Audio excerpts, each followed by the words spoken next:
Guys, good morning. Welcome to episode number 18 of the RDO Podcast. Obviously, I am Jason Von Cattle, and as always, my brother and co-host, Alex Von Cattle. Mushy mushy. Tis the season, bro. Tis the season. It's December. Yeah. It's the Christmas season. We are there. My love of Christmas is something that's well documented amongst my family. So I've got the Do You Even Gift Bro shirt on today. Well, I thought it was very relevant.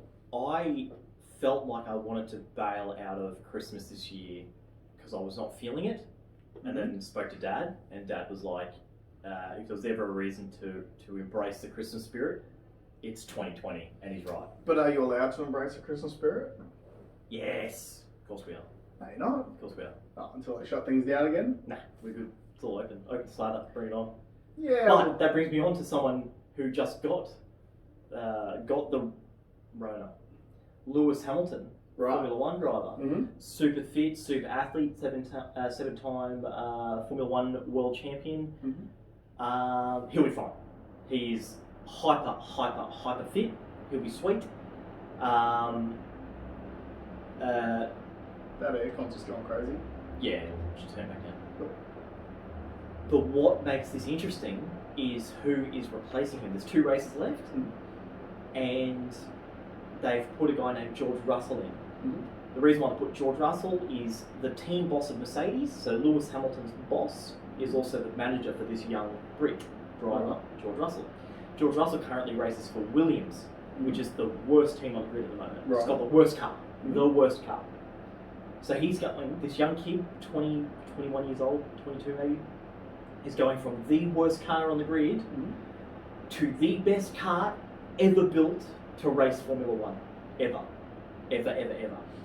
Now, what everyone has said that Lewis only won these championships because he's been in the best car. Okay, this might be proof of that. Yeah. But it also puts an amazing amount of pressure on him, as well as Lewis's teammate Valtteri Bottas, who's been in that car all along. So if Georgie can whip Valtteri, yeah, then obviously he put for sure. So yeah, that's my Bottas. Formula One. That's on this weekend. That's going to be sweet. Bottas will be spurting bullets on the results this weekend, you think? I'm going to clean the... What's the thing called when rats piss on the top of cans? I should know. What's it called? Can't remember. But apparently there's a pretty gnarly disease you can get from drinking too many cans because rats piss in the factories and the PP stays around the top of the can because it's a nice little rat piss tray. It's got a name. I can't think of it. We'll look it up and we'll figure it out. Do you want to check this? Do you want me to check this out to see if it's affecting it or? Nah, fuck it. Don't worry about it. No. It is what it is. So you had a conversation with a friend of ours this week about their most recent experience buying a car. Okay. So we'll go into the story in a sec, but what it's brought us to is, so we've had a lot of feedback over the last week or two about the sales industry in general, and there was a really good article that you shared on Facebook the other day about it too, which we'll go into a little bit. How the sales industry is changing, but also actual feedback from someone who's just gone through the sales process from a customer perspective and had a pretty shit experience. Yeah, so first let me say, push like, subscribe to the channel, share it on socials, follow us on our socials as well. We'll put them on there too because we do post interesting articles and things. Yeah, we're also going to, this episode, so we're going to talk about this, but we're also going to talk about some recruitment and some career progression stuff too later on as well. Yeah. So we'll come back to that. It kind of all ties in. Basically, good friends of mine wanted to go and buy themselves a brand new car. Not a cheap car. We're talking a car in $6-figure dollar value. And went to one dealership, was greeted by someone that knew nothing about the product. Now, obviously, this car was the top of the range one, so sure, maybe not everyone knows everything about it. They got introduced to the manager. The manager just wanted to clinch him on a deal. Yep. Due to the fact that there's no stock around, there was basically no deal given. Fair enough. They're in short supply and demand. Yep. Right. Yep. And they appreciated that too. But were just treated. They were given such a bad feeling about the whole deal, where it was like they didn't even sell any of the features. They knew nothing about the car. Yeah. So they left there. They went to another place. Another place was good enough to get them signed up on a car. They were happier with that scenario, except for when they went home, they were talking about it, and they actually wanted to upgrade. That they'd signed on the line for the model below, so they now decided they wanted to spend the extra 20 grand to go up. This is the same day, right? I think this is 2 separate days. Oh, sorry, the day. Sorry, them signing up on that model and then wanting to upgrade was the same day. Overnight. Okay. Overnight. So they ring the next day to ask to see if they can talk to someone about that. No call back. They tried every day for 8 days and never got a response. So, like any normal customer that would do under those circumstances, they went shopping, right? Yeah. And they rang around and they found one that was in stock in Toowoomba, and the guy was actually pretty switched on, knew about the product. They had one there which helped. Gave them some strategies on maybe not to add accessories on then and try and get them done later aftermarket. Gave them a bit of genuine advice, right? Yep. So they were happy, they felt comfortable to do business there. So they bought it, they drove up to pick it up. They said they were treated like they were buying a $5,000 used car. There was no offer of coffee, drink. They've driven 3 hours to get there. Yeah. Just in and out. And then when they handed the check over, where did you get this money from? Almost like an interrogation I was style. saying this to you the other day. So that was like an old school finance tactic that people were taught to do in finance. Then though. Not then. You can ask someone prior to that. No, they were still taught to ask people even on delivery. They were still taught to try to cash convert people. A bank check. Didn't matter. We were taught to do this stuff back in the day, man. Yeah. We were taught to do it even on delivery, and it's the most stupid question process of like, where'd you get this money? I got it from the bank. Is it your money or the bank's money? Was like the old thing that you're supposed to use, because the assumption was, obviously, if you're walking in with a 6-figure check, the assumption is most people don't have that money saved in the bank. So they've obviously gotten a bank loan, so then it's like a last-ditch effort to go, all right, you go and give that money back to the bank and we'll do better on your finance. Just switch it off. There's a reverse there. Yeah, that's pretty gnarly. Yeah, I don't know why it's got so loud. So, anyway, so that was all done. They picked up the car, it was done. Another problem is, so he slammed them on the survey, and he had every right to slam them on the survey because they did not do what they were supposed to do. They did not treat them very well. But the problem is, the 2 dealerships that led them to have a negative experience and make them more sensitive to an experience, they get away scot-free. Yeah. From the manufacturer's point of view. The manufacturer has no idea that these people were led to a dealership 3 hours away because they're so poorly looked after in 2 local places.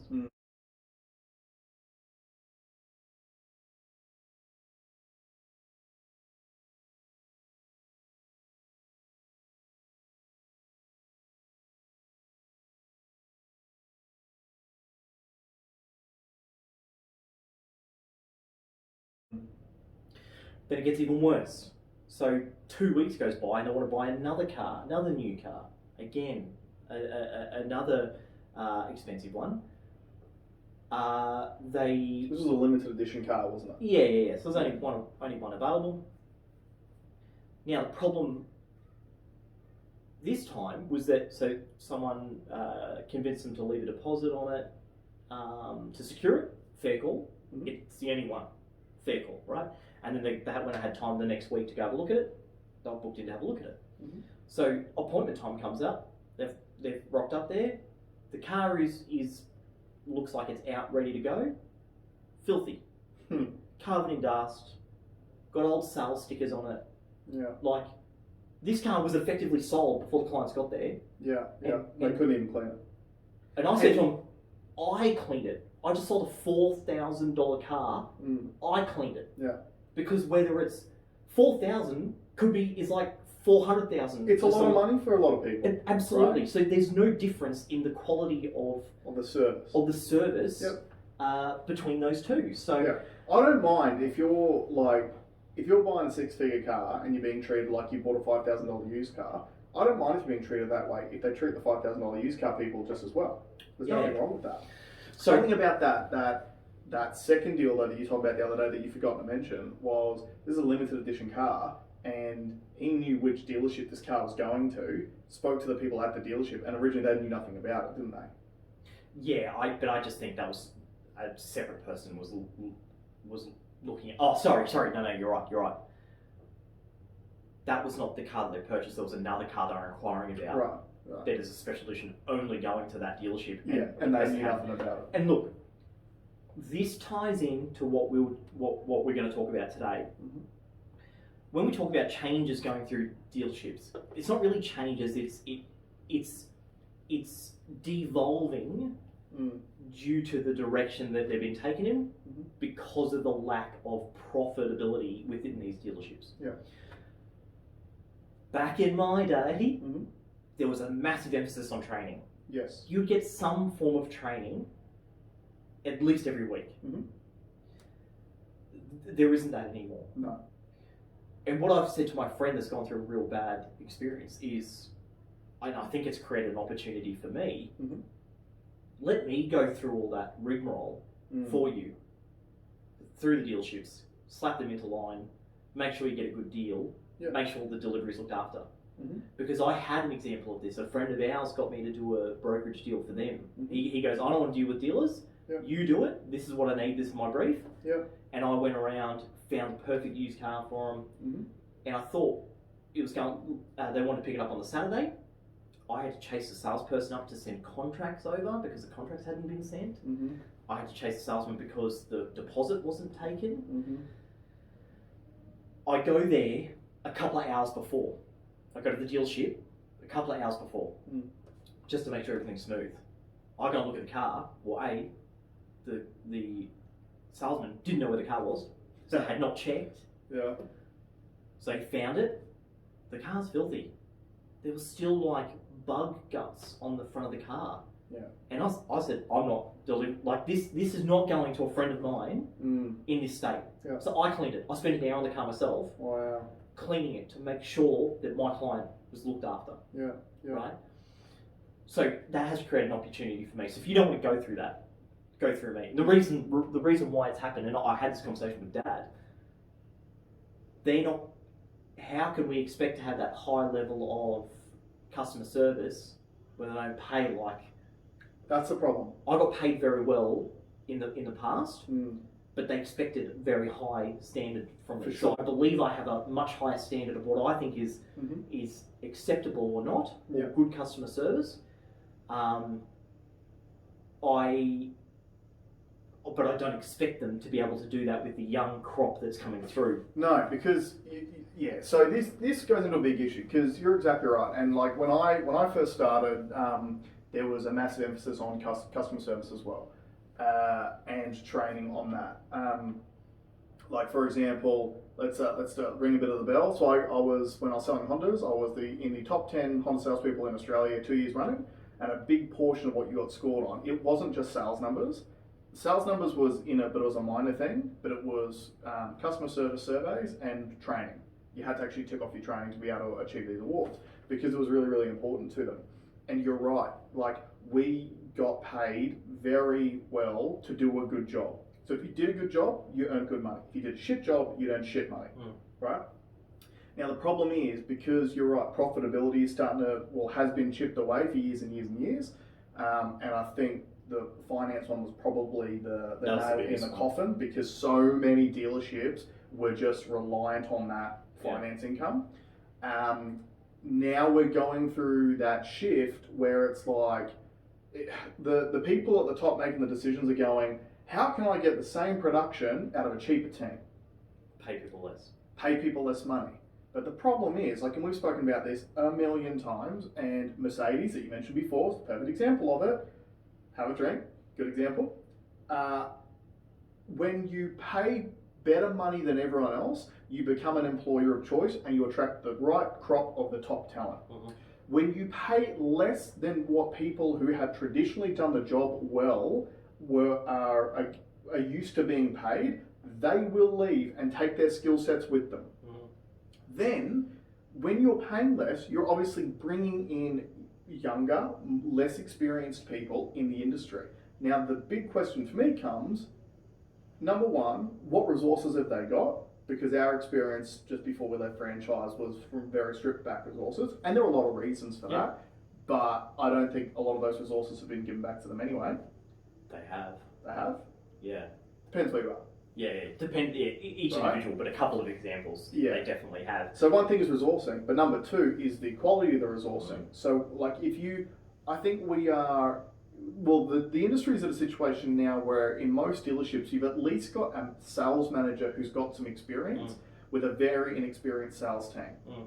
Now it won't be long before that sales manager cracks because they're dealing with inexperienced sales teams and ridiculous pressure because targets, you'll still get grilled for CSI surveys. So like, think about this. Can you imagine if you were running a business and you got rid of all of your experienced people and you got in brand new people, young kids, like you would see at the cafe on the weekend who are texting people instead of serving people at the line. You get in those same kids and you expect them to deliver the same level of service and profit that your experienced team did. Yeah, but I don't blame the crop coming through. Not even close. No, because they got no one to train them. Yeah. So and there's no emphasis on the training, even if there wasn't people there to train them. And here's the thing that maybe I don't appreciate this because I have not had to make the massive financial decisions that some of these businesses. I've not been in enough of a position of power to look at all the books, look at all the numbers, look at the payroll coming in and out. But if you've got a sports team that, for whatever reason, is now all new, to me, it is unfair to expect them to perform at the levels that they previously had with all the experience. And they don't do that. No, you start developing. Yeah, everyone talks about in sporting terms, it's a rebuild. Yeah, a rebuild. Right. But you can't have a rebuild without putting some resource into it to develop the people that are there. That's right. And I think that's the step that people are missing. It's great I'm all for if you want to change the business model and you want to get rid of all the experience because it's too expensive, fine. I totally get it. It makes sense to me, right? You can take 30% off your staffing costs like that. Yep. Perfect. Okay, I get it. But your next strategy needs to be, okay, now how do we get these cheaper people, up to the level that we had before? Because you can do it. Yeah. Just because they don't get paid as much doesn't mean they can't provide the service, but they need to know how. So how do you know how? Well, you either need to pay an external trainer or something, you need to send them on the manufacturer training, or you need to have, which I think is a better way, a key person that has been given the time and resource to train everybody up. Yeah. Now, it's very hard to do that when you put high sales targets on these young kids. Also, even more pressure on the sales manager who is supposed to train and report and manage the sale. And the thing is, it's not even like, so when we first started, we were taught that the sales manager was supposed to do a double open and a double close. So the sales manager's involvement early on was typically when the customer walked through the door, they were to go and introduce themselves and then hand them over to a sales consultant, and then they would come in and they would put the close on people when it was negotiation time. Now, we all know back in the day too, the double open, double close rarely happened, right? There was a lot of times when the sales manager wasn't actually doing that stuff. Well, when I started, that's not how it was at all. Right. When I started, the salespeople were far more independent. Yeah. And the sales manager basically didn't get involved until negotiation stage. Yeah. And they never spoke to the customer. Yep. But you know what? It actually freed up, like it sounds bad, but it did two things. It made the salespeople accountable to themselves. Okay, so you expected more. They had to be mature about it. They had to know more. But the other thing too, that sales manager now has time, instead of having to go out and meet every single person, they have the time to sit the junior. And this is what happened with me. Yeah. I got to sit in the sales manager's office every day. Yeah. Every day, and we'll go through scenarios and we'll role play. We'll do all that stuff. Yeah. He can't do that if he's got to, every time a customer comes in, he's got to walk out. No. And the new thing now is like you get your junior to come in, and they don't like they used to. So that was the best. And then the next thing was they'll get the junior to come in and be an assistant to the lead salesperson. Yep. So they can shadow the lead salesperson Yep. to learn from them how they do it. But now they don't even do that. Now it's you get the new chief person in. They don't get taught how to sell anything. You're just a test drive jockey, and you hand cars over that you don't know anything about. Yeah. That's it. Like, and this is the scary thing about where that's going is like when it gets to the point where all of a sudden the sales manager doesn't have the experience anymore, well then what? Like who's steering the ship? Like your analogy about sporting teams was so relevant, I think, because I saw on Instagram before the Lakers have signed LeBron James to a 2-year contract extension worth $45 million a year. Now, LeBron James is on the back end of his career. Still amazing, right? But he's on the back end of his career. He is old. He's 36 years old, right? In sporting terms, he is old. But the amount of value he brings to that organization in training, in recruiting the best players, because there's no way Anthony Davis comes to the Lakers if LeBron wasn't there, right? So it's the same as what they did with Kobe towards the back end of his career. They threw big money at him because he means more than just his numbers on the floor every night. It's the intrinsic value That's right. that is brought, which is not valued, I believe, in the corporate world. Because you can't write it down. That's right. It's intangible, okay? But there's no metric that says the team below this senior person is at more advanced level because of that person. There's nothing there's no data. There's no metric. There's no tie report that shows that. Those two things together. Because unfortunately, the only report that shows that stuff is when that person gets removed from the organisation and then the performance dips. And they go, oh, maybe he was doing something. I've had the argument before. I had a boss when I was a sales manager, and they took away my best salesperson and put them in another department, and then I had this hole in my result, and he's like, well, how is there a hole there? Well, you've taken that key player out. Well, you need to lift it. I understand I need to lift it, but it takes time to lift it. Yeah, that's right. Because if it was easy, then that person's worth nothing. That's right. Yeah, you just get rid of that person, you get cheap people in because they would easily fill. Yeah. So I'd like to think if I was now again, I have not been exposed to the books, but I'd like to think that I can identify the need for a rebuild and invest the resources. Know that you're going to cop a loss. You're going to make less money, or you're going to run at a loss, but your team is going to be stronger for it. And what else? What are other byproducts of having a well-trained and experienced team? They're happier. They're happier, and when they're happier, they work harder.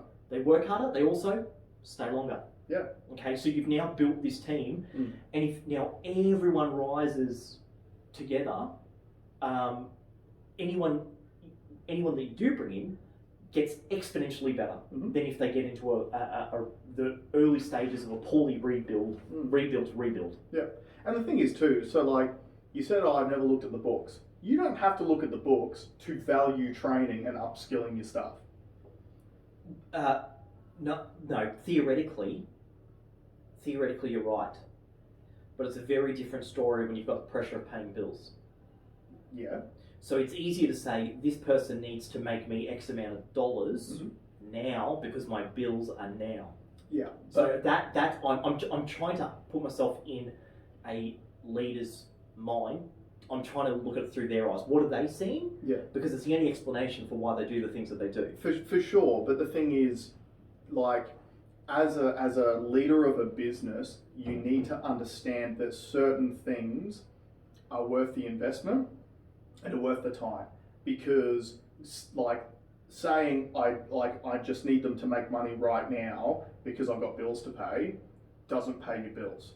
If, like you were saying, if you had a rebuild team and you were like, I need this team to perform right now because we're losing sponsors and I've got no money left to go. You know what? I need to save some money because we're not making any because we're not getting the sponsorship dollars in. So I need to save some money. So what I'm going to do, I'm going to stop renting the practice facility because like these guys they're not getting the results anyway. So if we stop renting the practice facility, that's going to save me X amount of dollars per month. That helps out my bottom line. That's essentially what the dealership land is doing. Yeah, and I'm sure lots of corporate. Yeah, I'm sure a lot of businesses are doing the same things. And the thing is, like, it takes the right people to lead these businesses because, you know what? Like, how about don't pay for training? I know a guy, a particular guy that we both worked for before, who he saw this hole in what was happening and he filled it himself. Even though he's already the busiest guy on the planet, but as a leader of a business, he was coming in. So he took over another dealership under his control. And when he went to that dealership, one of the common complaints from the staff was that they never had any training. Yeah. So he said, cool, I'm more than happy to train you, but we're going to do it on your time and my time because we don't have the time during the normal 10-hour day. So he was actually going to that dealership 3 mornings a week, an hour earlier. The staff were showing up as well and they were doing training. Yeah. So there's people out there who can do this stuff because they see the value in it. And the thing is, training is short-term pain for very long-term gain. Yeah, absolutely. Absolutely. Now the problem then becomes, so we were talking about before the structures where you're bringing in less expensive people and then hopefully training them up to be able to give you the same level of production as what your experienced expensive people could get you. Problem is, where do those people go from there? Because as people progress in their careers and get better at what they do, especially in a sales role, there is an expectation that as you grow and develop, your pay packet can grow and develop with it. Look, I think as with any role, once you're experienced, once you've got the runs on your belt, the market is open up to you. So if you're not getting what you need somewhere, go somewhere else. Okay, because everyone runs slightly different, and that's one of the way to skew in your favour. That's one of the biggest learning experiences that I have had now as I look back and reflect on my career in sales, was that I probably should have jumped ship sooner than I did.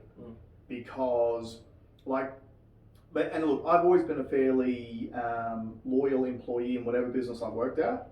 My first real job out of high school, I was there for 5 years, or 4 years, and then I was at the next job for 7 years, and then I was at the last job for 2.5 years until I just jumped out altogether. I had 3 jobs. You know, a lot of people have had 1 job per year in that same period of time. And I was always a pretty loyal person, and I thought, honestly, if I would stay in an organisation, show the right things, do the right things, put as much effort into my work as I could every single day, that I would be rewarded for that. Yeah. Unfortunately, it's just not the case a lot of the time. I want to liken it to, because I'm a loyal person too, but I have been burnt by loyalty in the past. So I kind of think of it like a flower pot, right? You want a good foundation. Yep. And you want someone to let you grow. Yeah. But as soon as that person stifles your growth, as soon as that pot is too small, you got to go. Yeah. Now, as long as you've done everything you can to say, hey, I need more, I need to take on more, but if your roots are still growing and they've got nowhere to grow anymore, you need to find a bigger pot. Yeah, it's like the goldfish thing, isn't it? A goldfish grows to the size of its environment. Yes. So when you keep them in the small little bowl, they'll only stay small. When you put them out in the lake, you get those big. And it's a lesson to the managers out there. There is no better reward than replacing yourself with someone that can do your job better than you did. Yeah. Because you trained them. Yep. That was always my philosophy going in. You got benefits from that.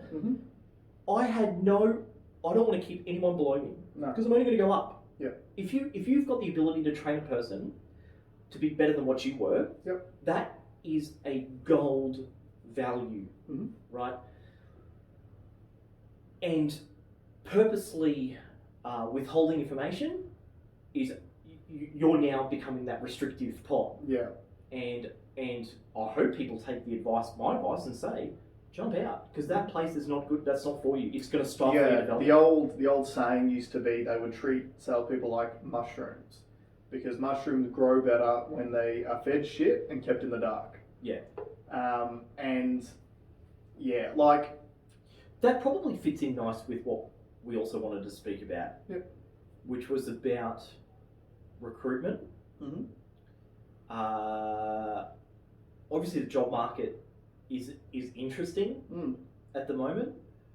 What I suppose, if you're looking for a change, what would you do? What should you look for? How should you go about it?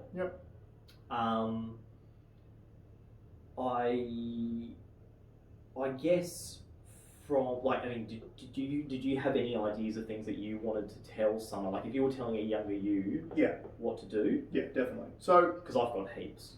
So let's start at first from if you're looking to either jump ship to a new job or trying to go for a job somewhere. If I was the person doing that, so not recruiting, but trying to be recruited.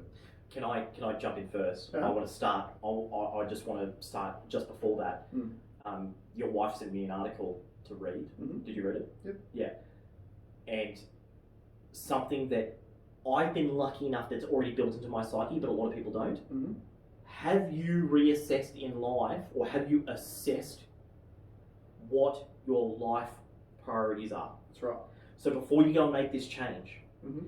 is the change just because you got the shits with where you're at? Yeah. Or is the change because you have a goal in mind, something you were trying to build, mm-hmm. whether it be financial, spiritual, relationship, mm-hmm. family? Yep. Have you really taken a step out of yourself and said, okay, what is it that I'm trying to achieve? What are my short-term, medium-term, long-term goals? Mm-hmm. And is this thing going to help me do that?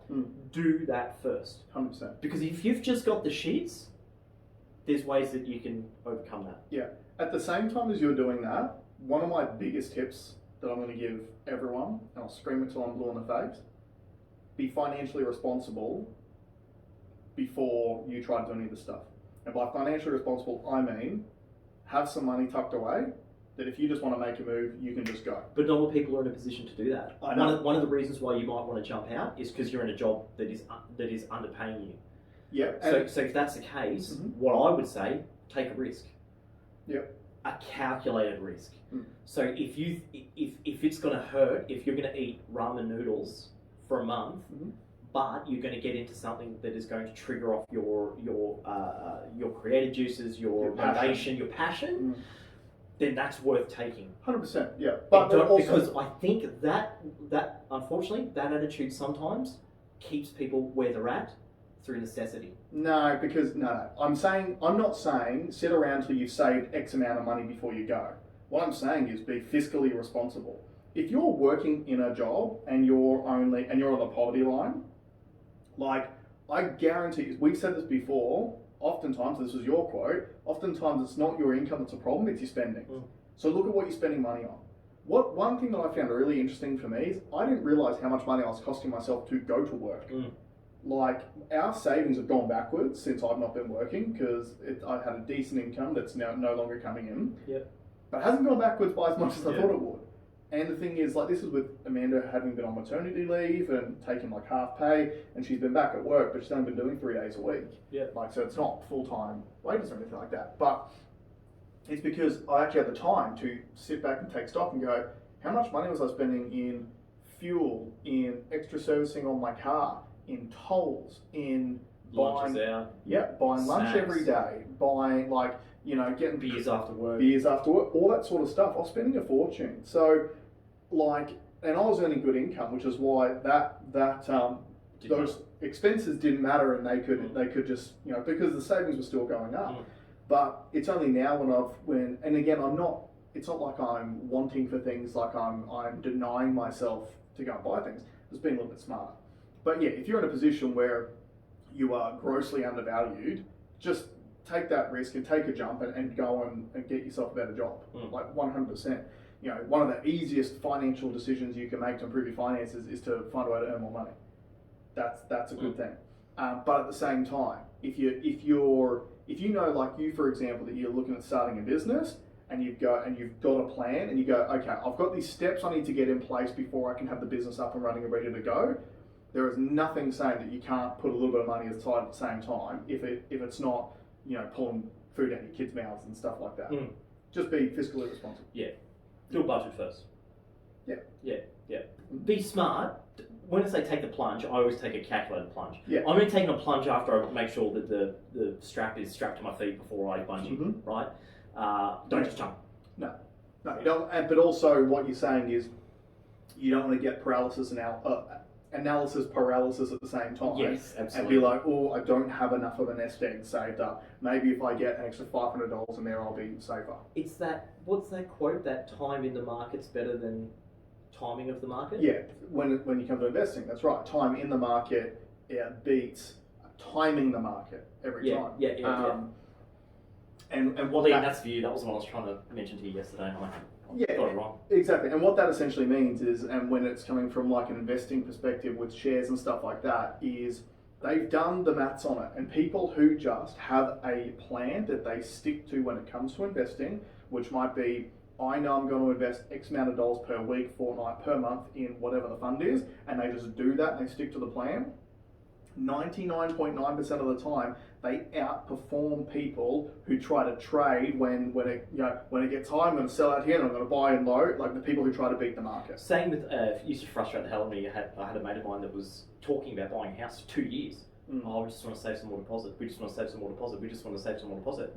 Like, no, just do it. Just buy it now. Just buy it now, because the rate at which you can save a deposit whilst you're renting at another place and spending all this money there and procrastinating, the market is moving. Once you're in, you're in. Yep. Okay, so just rip it. My wife did that for me. Now look, we saved up 20% deposit, which I'm very, very stoked that we did. 3%. Yeah. Back in the good old days. GFC, baby. Yeah. That's why the GFC happened. I still paid. True. But 9.89% interest. Yeah, that's ugly. That's pretty ugly. But I was sort of the same, because when we were looking at houses, was around the Commonwealth Games time.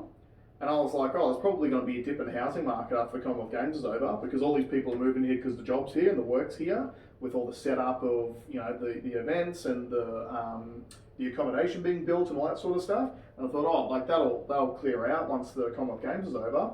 And she was like, no, let's just buy a place. And so it was actually her that made us do it. For everyone listening, the property market doesn't dip. No. It doesn't dip. It might stagnate, and the reason why it doesn't dip is because there's too much government superannuation investment outside of what that is dictated on whatever the property prices are.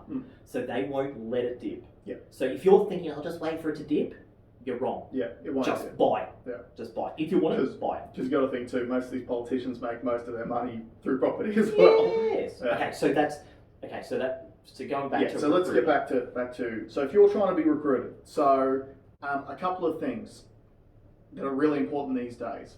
Clean up your social media. Oh yes. Right? Yes. That's number one for me. Clean up your social media, especially if you're a young kid who's going out partying all the time.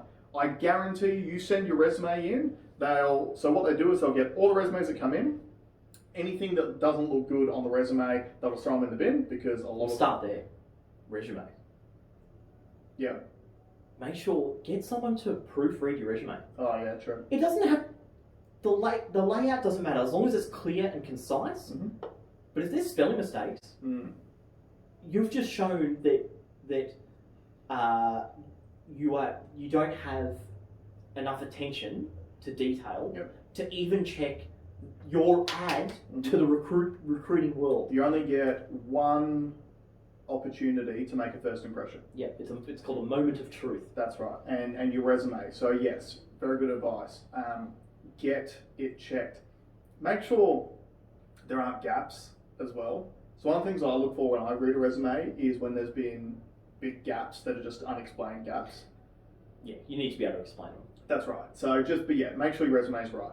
But clean up your social media, because if they go, all right, there's this 19-year-old kid that I'm really, really keen on. I think he presents really, really well in the resume. They're going to search for you on social media. Yeah. And so my first job out of high school was a safety supervisor at a high ropes course, which had kids coming in there on weekends. So do you think we were going to hire the person who is out on the terps every Friday, Saturday, Sunday night? Absolutely not, because they were going to come into a safety position like where they're trying to take care of kids hungover. So we wouldn't do it. And that was over 10 years ago that I was doing that job. Right? So think about how social media is part of our lives now compared to what it was 10 years ago. So clean up your social media, because they are looking at it. Yep. And they won't say you're not hired because of what we've seen on social media. They'll make another excuse. You'll never know. Yeah. You'll never know. But clean up your social media, I think, is really important. And I know some people might just say, yeah, but that's me, and rah rah. Unfortunately, unless you're going to go and do your own thing, you're going to be employed by people that have different values to what you have. That's right. So pay into it, and it doesn't matter if you're shoving pingers up your ass on the weekends. That's fine, right? Once you've got the job. But don't let it affect your work either. Don't let it affect. So I'm a firm believer in I don't care what you do in your private time. If you work for me, I do not care what you do in your private time, as long as it doesn't affect your work when you're at work. And what I mean by that is you're not coming in hungover. You're not coming in strung out 2 days after a massive bender on the weekend and you can't think right. You're reliable, so you're not taking sick days every Monday. Stuff like that. Like, you need to be someone who can be relied upon. So do whatever you want in your own time because it's your business. Like, as much as we're moving into a complete nanny state, even worse than we've ever been before, in the business world, I don't believe that your work life should affect your home life. Right? Do what you want. Just don't let it affect your work. But you actually brought up something then which I think is really important as well, which is when you're going for a job interview, you got to think the interview's a two-way process. So it's not only you trying to sell yourself to them, you need to actually be listening to the person that's interviewing you and deciding whether or not you think this is actually the right fit for you. It's not just about, I've applied for a job, I'm going for an interview, I've got to win that interview and get that job. It can be about, if you're interviewing me and I don't like the things I'm hearing, you're well within your rights to go, look, actually, you know what, like, this isn't really what was described on the CCAD or the website. Thank you so much for your time, really appreciate it. I don't think this job is right for me. A friend of mine and a friend of the show has actually told me about an interview that in the interview process, the objectives of the business did not sit right with him. So he's not pursuing it. So that is a really good point. And I want to say, don't start with the money. Because the money, and I've said it in the past, I'll say it again, the money doesn't matter if you're passionate, you're willing to learn, and it'll pay off in the long run. Think of it like it's an investment, it's a seed investment, right? So and the other thing that you got to think too, in Australia, our minimum wage is pretty healthy. So if you're getting a full-time job, regardless of whatever it is that you're doing, it's actually pretty good money. You know, you're not going to get paid $7 an hour. Like, it's going to be decent money. So you're right. You need to, like, it's a whole thing of if you do something you love, then you'll never work a day in your life. Now, I'm not pretending for a second that every single person is going to be able to just go out and do something they love every single day. But if you like it, it makes a big difference to your psyche. Or if you know that it's building the pathway for the thing that you do want, then that's fine. If it's getting you further towards your goals. Our dad, I don't know if this had the same effect on you, but it did for me. His tip to me was just work your ass off while you're young, and you can. Because when you're young, you can just take it, pound it, massive hours, you know. And you can handle it, and then you can set yourself up to do what you want. And I've kind of done that. I've done 17 years of grinding to now working like 20 hours a week and doing whatever I want and spending more time with my family. And making the same money. But that has paid off. That has paid off for me. But in saying that, like, not only did I grind, but I did it for nothing. Like I did my own work experience on school holidays my last year to get on the scene. Now that moves into what I wanted to mention. Sometimes don't necessarily apply. If you can't get the job that you want, get a job near it. So I just knew that I had to get on the scene. I always knew I was going to be in the car industry. I just knew I needed to get on the scene. So I went with a big stack of resumes and handed them out. And the receptionist was often the first person that gives you a bit of a grill. Be nice to the receptionist. They have a massive say in whether you get the job. 100%. That's something that you really need to focus on, because a lot of people don't know this, but I would do this too when I was recruiting people. You would come in, you would be greeted by the receptionist. They would ask you to sit and wait or whatever, and then you would go in for your interview. the first thing I would do after the interview is go and ask the receptionist what they were like, because a lot of people treat people poorly that they don't think can help them. Yeah. Well, the receptionist can help you more than most people in the business. I reckon the receptionist is probably 20% of it. Yeah. If they say like that, and I've gone into interviews where I've literally made eye contact with the receptionist and they've just shaken their head, and look, it may have implanted something in me, but in the interview, I was just like, I don't like this. Like, I don't like this person. So when the receptionist would ask me, what job do you want? I would just say anything, because I just know I need to be here, and then I'll find what it is I'm great at, and I know I'm going to end up selling, but I just need to prove to you guys, and the only way to prove to you guys is if I'm here. Yeah. So if I'm here, I'll do great things for you. I'll work hard, and you know, my career will look after itself from there. If you're on the scene, like once you're in the toy box, you know, the toys start moving around, you've got a better chance of getting the role that you want. 100%. I was listening to a podcast with one of Jocko Willink's podcasts the other day. Jocko Willink's big Navy SEAL guy, very much about discipline and stuff like that. And anyway, he was interviewing this guy who has written a book about his time in the military. And the whole first beginning of the podcast was literally talking about how this dude was like failing at everything that he was attempting to do.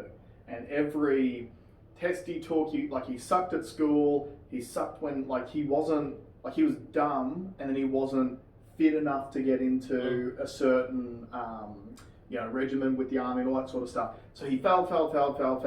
But one theme that a lot of his mentors had over that time, like his wrestling coach in high school and his first staff sergeants and all that sort of stuff, was that kid's too dumb to quit. Like he's too dumb for his own good, sort of thing. You're right. So one of his biggest pieces of advice is he was taking jobs that he didn't want to do because he knew that, again, being on the scene, if he could shine at that, it would actually put himself up in lights. So if you are taking that job you don't necessarily want to do it to the best of your ability. Yeah.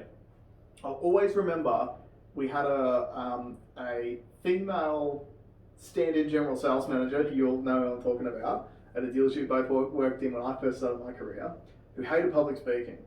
And she gave a speech one day when she had to fill in for the GSM who was away, and I'll always remember it as the just don't be shit speech. Yeah. And all she essentially said was this. She goes, I hate public speaking, but if you are forced to be here 10 hours a day, 5 to 6 days a week, just don't be shit. Yeah. Like, why would you choose to be bad at what you do, regardless of what it is? Choose to be good. Choose to be great. Whatever it is, upskill yourself. Do the best, the absolute best job you can. If your particular role is, you got in early as a cadet, but obviously you detailed some cars, right? If you're a detailer at a dealership and there's no cars left to detail, go and ask the sales manager, hey man, I'm free. Do you need me to do anything for you? Look for work. Look for value that you can bring to that business. See, I would always employ dedication and determination over smarts. Because you can often, if someone's got the right mindset, you can teach them the shortcomings. Yep. But if there's no willingness to learn, and especially if they are so, and I've worked with people that are way too intelligent to be doing what we're asking them to do, and they struggle, and it doesn't work for both of us because we're probably holding you back. Yep. And you need to go and experience. The other thing though that can be an issue with intelligence is, number one, they can feel like they're above certain tasks. And I'm speaking from experience because I was that kid who, I was pretty smart, I was pretty bright, so I was lazy. Yeah. Because I was using my intelligence for the wrong things early on when I was a kid. Yeah. Because it's like, you learn it from your parents because you're like, how can I get out of doing things? Yeah. How can I use my smarts to get out of doing jobs or whatever it is I don't want to do? Yeah. And that went with me into my early work life. And I say that because I'm hypercritical of myself. I was always a hard worker. But there were times I know, and I can even think of stuff off the top of my head, where I'm like, if I want to avoid a certain scenario, I just need to do this. Yeah.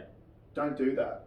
Use your intelligence. Don't shit. That's right. Don't be shit. Like, make the choice every single day to be the best you can at what you're doing.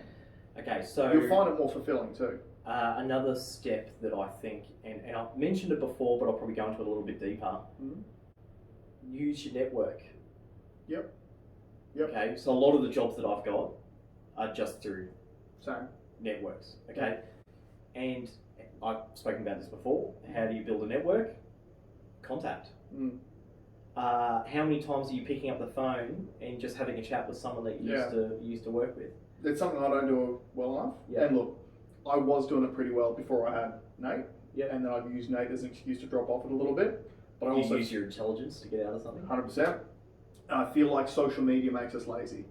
Because in social media, we jump on and we think that if we hit the like button on our friend's post, that we've interacted with them. Yep. And we've shown them that we're still around, but we haven't. So, yeah, I completely agree. Use your network. And there is no more powerful thing if you can set yourself apart from just being a resume in a pile of resumes. If you are referred by someone, you are one step closer than anyone else. You're 10 steps closer than anyone else. Because especially like, so we've spoken about this before, but this is pretty relevant, especially if you are early on in your career or just trying to get a job. Look at the people who are around you and who you're surrounding yourselves with. Because if you are surrounding yourself with turkeys, you'll be a turkey. If you're surrounding yourself with eagles, you'll be an eagle, right? It's just, we're all a product of our surroundings and the people that we have around us. I've been really, really fortunate that my wife, she's an eagle. She holds me in check with everything, right? She challenges me. A rising tide raises all ships, right? So we've raised together with the things that we're doing, and she's being really successful in her career at the moment now as well. So look at your network who's around you, because the thing is, if you're surrounded by good people and one of those good people refers you to their boss knows they're a good person. Yeah. Right. Don't let your friend down. Definitely do not let your friend down. The worst thing you can do is use your mate's reputation to get yourself a foot in the door, and then just be a dead chick. It's like, I've got a job now. I can just sit around, do nothing, get paid, because it puts more pressure on your mate than it puts on you. Yep. I also want to say, don't necessarily think that you need a job. So this is what I've realised doing my own thing. A job is an exchange of time for money. Yep. You give your employer time, they reward you financially. Yep. So what if there was a more efficient way that you could invest your time for money? Now, a great example of it is some of these social media influencers.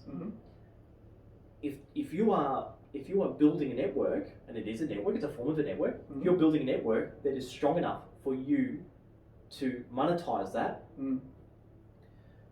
use it. Yeah. Now, for young people that are doing it, know your worth. Okay, so there has been some stories about this. If someone is coming, if you're an influencer, I want to say this: if you're an influencer, and we're not influencers, but if you're an influencer, and someone comes to you influence people and offers you money to take a portion of what it is that you have,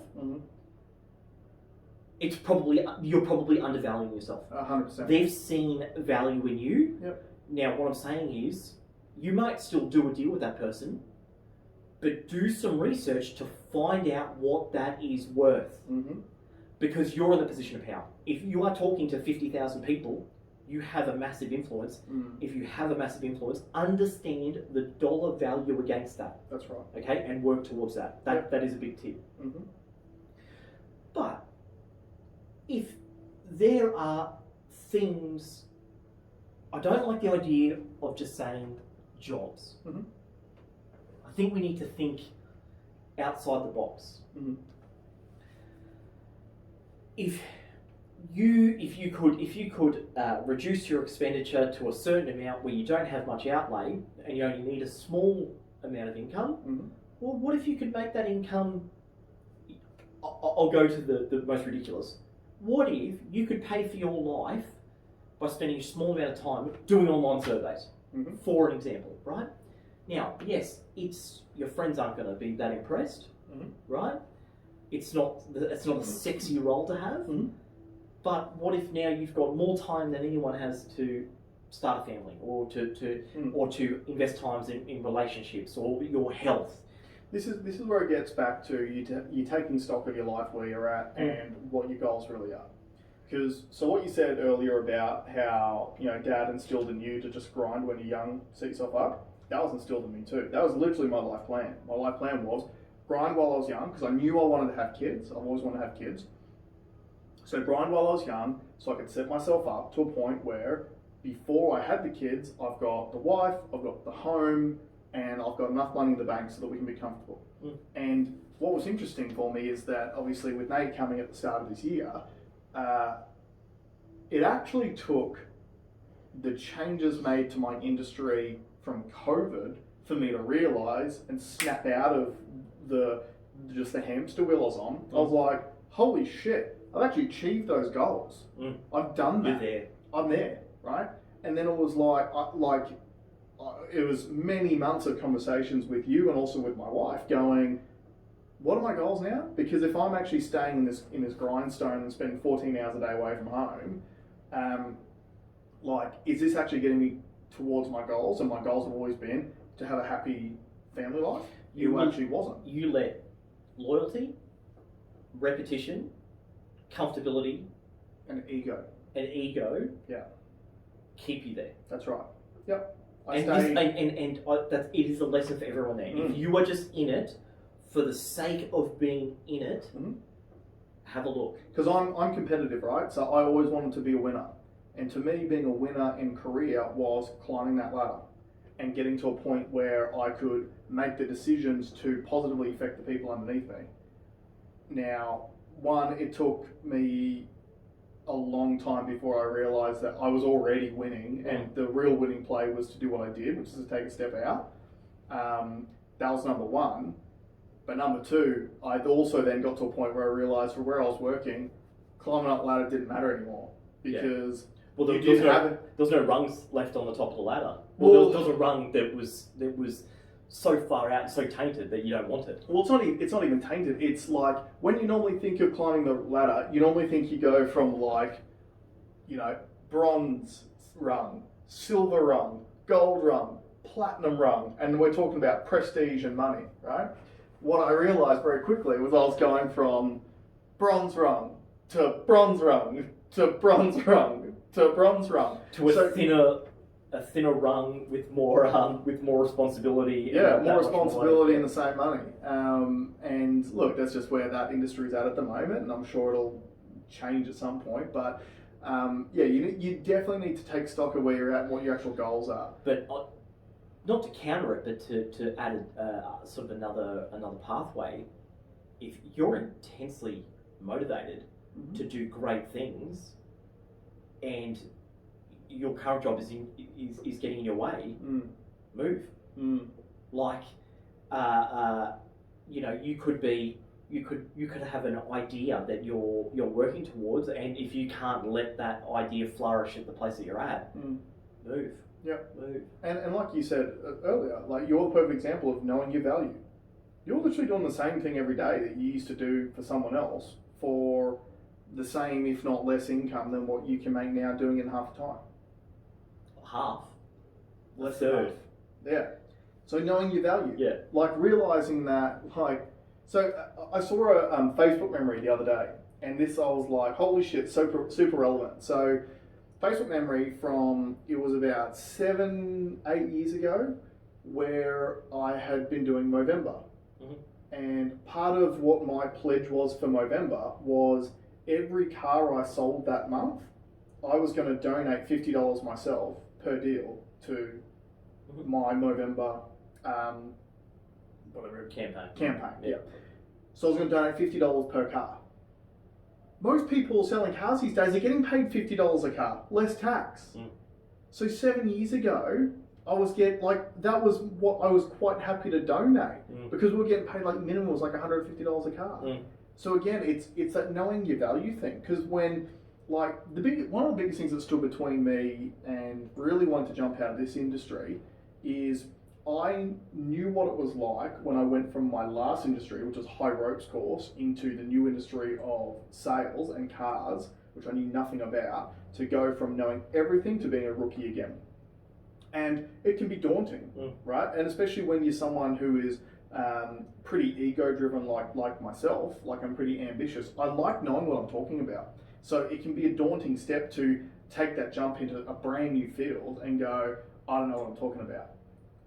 But the amount of growth that you get out of that is astronomical. Yeah. So I feel like in the sales industry, I've sort of done my apprenticeship over the 10 years that I've been in it. So it's like part of you goes, it seems like a waste that I've got all those skills now to not use those skills.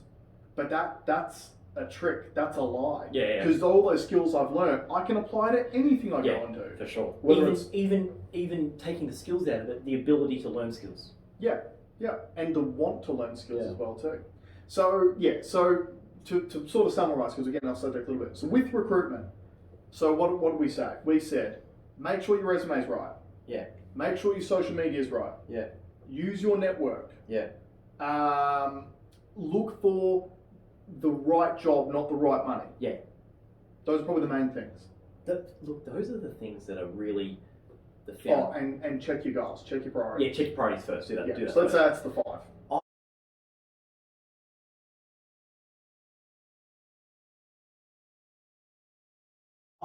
Look, I would start there. Mm-hmm. If you really align, if all those things align, and you can, I'm confident if you use those things, you'll get what you want. Yeah, 100%. Now, from the other side of the table, if you're looking at recruiting people, what are you looking for in a recruit? So you mentioned before. I look for the right questions. Okay, so most interviews start saying, "Oh, tell us about yourself. What do you do?" Blah blah blah blah blah blah. To me, that stuff doesn't really matter to me because everyone's got a story, and most people's story is pretty similar. Yeah. Different sports, Mm-hmm. different objectives in life, but they all follow the same sort of line. Mm-hmm. It's the questions they ask me, which is what I find out or what I find interesting. Mm-hmm. Like usually the person just goes straight down the money road. It doesn't give me a good feeling for the roles that I was, But someone who says, what's the best tool that I'm going to learn as part of this, or what kind of career development? What could you see me do in 5 years time? Yeah. Or when they ask about the things that I do outside. The more interesting questions that you can ask an interviewer, I think for me, when I was receiving those questions, that always sat really well, because to me, you are not just putting on a show, but you genuinely want to know something. You think outside the square, so you're probably a good problem solver, and you're probably, I think I will mesh well with you because I feel like I have some problems that I want to create, and I need someone that complements me in that way. Yep. But you're at a high level of thinking. So it's interesting that you say that too, because number one, I completely agree with you. Asking questions is so important when you're going for an interview, because you're showing engagement. You're showing that you actually care about what you're applying for. If you're just going there and you go through the motions and you just try to answer the questions, look as best you can, to me that looks like you're just trying to get the job to get a paycheck. If you show up and you've actually got questions about the organisation, it shows that you care, that you've actually put in some research as well. There is nothing worse than when you have people who rock up and you know that they've just gone interview after interview and they've got no idea about what your company actually does. They've just applied for a job. Yeah. Right. So make sure you do some research beforehand. But I remember reading, this was years ago, so I don't know all the specifics of it, but there was a study about what made people interesting, or what made people likable, and what made people interesting to speak to. And they did it as they'd set up like a dinner party type scenario, and they had the participants in the study come in and go around and talk to different people at the party, and each of the different people had a certain way that they're going to speak to that person. And at the end of it, they were asked to rate each of the people they spoke to on how interesting they thought that person was. Mm-hmm. Do you know what was the number one overwhelming thing that made you interesting to talk to? Me asking about you. You asking me questions about myself. Yeah. Because people don't care about other people. Yeah. Right? So, But it's not just that. If I have to engage with you, Mhm. okay, what are you more confident in speaking about? Some random topic that I bring up, Mhm. or a topic that you are an expert at? You. for sure. So Yeah. so that's I've now they taught me that. That was sales training 101 back in the day. Ask questions and get to talk about them. Yeah. That's how you open up every conversation. So I'm a good conversationalist like that Mhm. because I was given those tools before. But it makes so much sense. Mm. I know I can speak about me because I know me really well. Yeah. I am the best resource about me. That's right. Yeah. But also with sales too and with questions. Do that on dates too. You'll Oh yeah, ask questions, because again, this is another sales tool that but be we're always engaged taught. and then bring up information. That's right. Yeah, Previously. you do need to actually show your listening by being able to reference back Yeah. to some things. Not show you're listening. You need to listen. Not Depending on how good the date's going, sometimes you just not show. show the illusion of. But the person who is asking the questions is the one who is leading the conversation as well. Mm. So when you're in sales and when you're selling, if I'm asking you the right questions, I can go from asking you open-ended questions and I can pick some things out of that, and I can start asking you some more closed-off questions to actually send you in a direction that I want you to go. You can do that when you're not just selling. You can do that in life as well. And you can do that when you're being interviewed. We need to wrap this up because I've got a customer coming and I am starving. Fair enough. But look, We might do a part 2 to this maybe. Or we probably should. So look, let's just throw it out there. Do you guys have any questions about, being recruited, recruiting the right people, career progression stuff? We were going to speak a bit more about career progression, but maybe that can be part 2. Yeah. If you've got questions, throw them at us. Obviously, we're both we're passionate about this subject, Mm. which is why we're throwing the information out there for no financial gain. You can send us money if you want. Yeah, send us money too. It is If Christmas. you get a job using our techniques, we ask for 5% of your remuneration for the first 12 months. And 2.5 trailing commissions every year after that. But guys, look, thank you so much for joining us. Merry Christmas. We'll see you next RDO.